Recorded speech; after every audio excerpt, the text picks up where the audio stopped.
Hello friends, आइए कुछ important result देखते हैं। फर्स्ट क्या है, if u n greater than 0 for all n belongs to natural number then limit n tends to infinity u n की power 1 by n equal to क्या होगा। ठीक है, यानी कि u n limit n tends to infinity u n की power 1 by n equal to limit n tends to infinity u n upon u n minus 1 equal to, या फिर आप इसको लिख सकते हो कैसे, limit n tends to infinity u n plus 1 upon u n, यानी कि ऊपर जो है बड़ी वैल्यू है यू एन प्लस 1 और नीचे यू एन है, इस तरीके से। ठीक है, इसको हम कोची रूट टेस्ट बोलते हैं। इसके अंदर क्या होता है, if limit n tends to infinity summation a n equal is the series, एक सीरीज है पॉजिटिव टर्म्स की, such that limit n tends to infinity a n की power 1 by n equal to L, L आ रहा है। तो जो series होगी एन इक्वल टू 1 से इन्फिनिटी ए एन जो है, कन्वर्जेंट कब होगी, जब एल लेस देन 1 होगा, और डाइवर्जेंट कब होगी, जब एल ग्रेटर देन 1 होगा।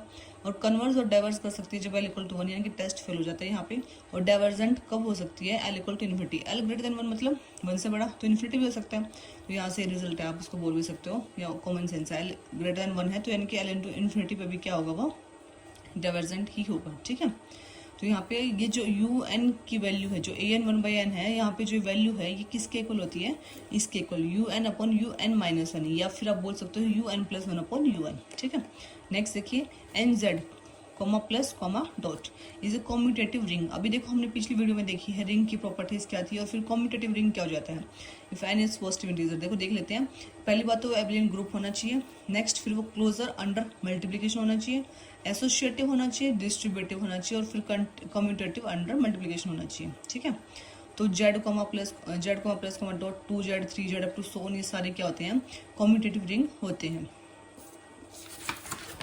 नेक्स्ट देखिए, the curvature of the curve, curvature of the curve क्या होता है, s equal to a phi अगर आपको दे रखा है तो कर्वेचर ऑफ द फॉर्मूला क्या होता है इसका, डी जाइव अपॉन डी एस, यानी कि इस ए को उधर ले जाओगे ना तो 1 बाई ए बन जाएगा।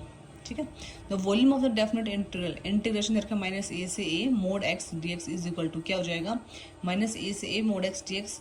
देखो मोड एक्स जो वो इवन फंक्शन होगा, क्योंकि अगर आप यहाँ पे एक्स या माइनस एक्स रखोगे मोड के अंदर, वो क्या बन जाता है, पॉजिटिव। इवन फंक्शन उसी को बोलते हैं कि f x equal to f of minus x होता है, तो उसको इवन फंक्शन बोलते हैं। तो ट्वाइस ऑफ क्या हो जाएगा, इसकी लिमिट कैसे चेंज हो जाती है, 0 से ए बन जाता है अगर इवन फंक्शन दे रखा हो, और माइनस ए से ए दे रखा हो इंटीग्रेशन, तो यहाँ पे आपका क्या हो जाता है, 0 से ए बन जाता है और ट्वाइस हो जाता है। तो 2 इंटू 0 से ए वो हो गया integration into x d x. अब एक्स का इंटीग्रेशन क्या हो जाएगा, एक्स स्क्वायर बाई 2, 2 से 2 कैंसिल, तो आपका आंसर क्या आ जाएगा, ए स्क्वायर।